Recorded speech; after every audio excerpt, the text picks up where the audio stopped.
আজকে আমি বানাচ্ছি ডাল ডিমের ডালনা। তো এখানে 200 গ্রাম ডাল মুসুর ডাল নিয়েছি, ভালো করে ধুয়ে সেদ্ধ করে নিয়েছি।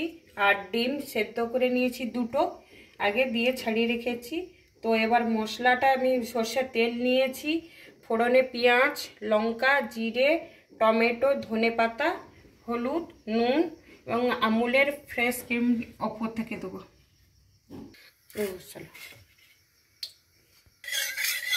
ডিমটাকে হালকা হালকা লাল করে ভেজে নিচ্ছি।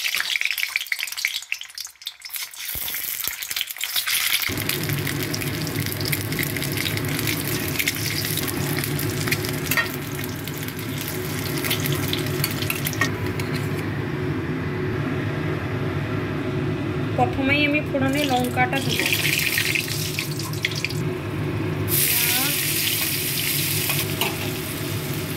জিরে দিচ্ছি,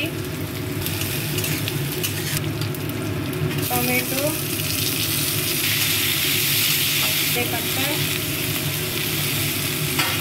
নুন, একদম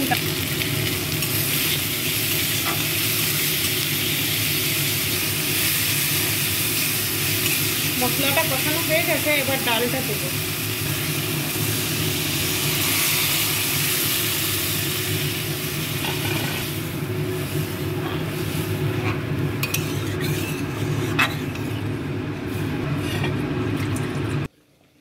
ডালটা ফুটে গেছে, আমি ডিমটা দিয়ে দেবো।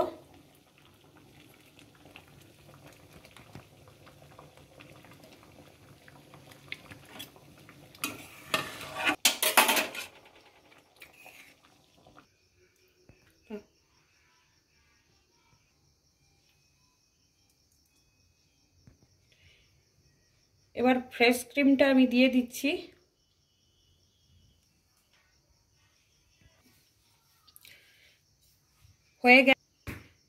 হয়ে গেছে আমার রান্না ডাল ডিমের ডালনা।